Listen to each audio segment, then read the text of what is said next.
Ok, aujourd'hui on a affaire à un problème de ce type. Jean, Alain et Jacques ont à eux croissant 2 ans. Alain a 2 fois l'âge de Jean, Jacques a 12 ans de plus que Alain. Quel est l'âge de chacun?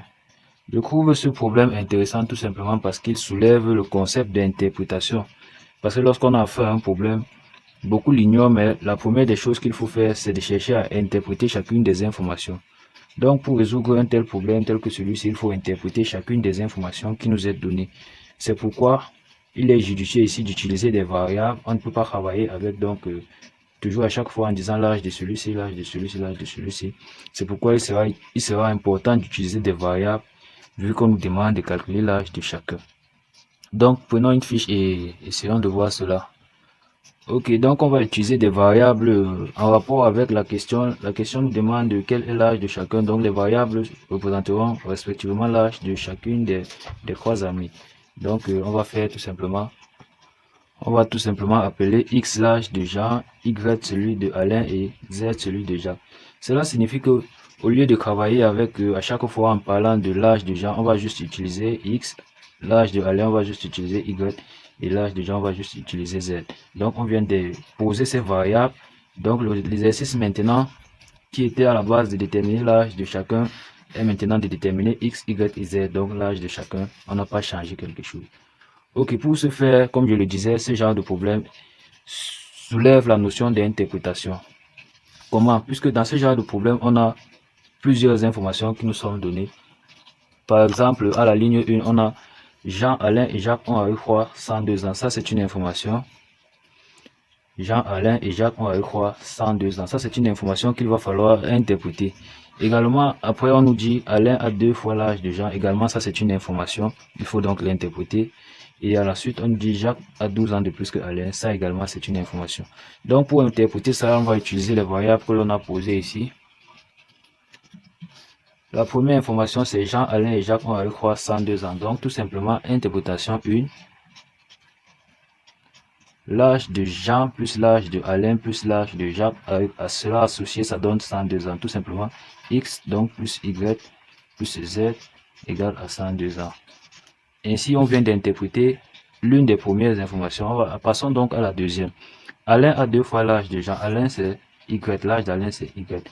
Il a 2 fois l'âge de Jean, donc il a 2 fois X. Interprétation de Y. Donc l'âge d'Alain est égal à 2X. Donc 2 fois l'âge de Jean. Et enfin, l'interprétation numéro 3. Jacques a 12 ans de plus que Alain. Jacques, c'est Z. Donc interprétation numéro 3. Jacques Z est égal à Y plus 12. Or, Y, vous voyez, Y est égal à 2X, donc on peut prolonger l'interprétation. Z est égal à 2X, donc 2 fois l'âge de Jacques, plus 12. Ok. Ok, ainsi interprété, on peut donc encadrer ce qui nous sera utile pour la suite. Il faut remarquer toutefois qu'il y a des problèmes, donc les interprétations peuvent continuer. Autant d'informations que l'on nous donne dans le problème, autant d'interprétations on ajoutera ici. Ici, on n'en a eu que 3, donc 3 interprétations. Ok. Ensuite, il faut faire un peu preuve de logique, puisqu'on nous dit à l'interprétation 1 que X plus Y plus Z, donc l'âge de Jean plus l'âge de Alain et plus l'âge de Jacques nous donne 102 ans. De cette façon, on va utiliser tout simplement les interprétations 2 et 3 que l'on va remplacer dans la 1 et obtenir une équation avec une seule inconnue. Donc X, interprétation 1, X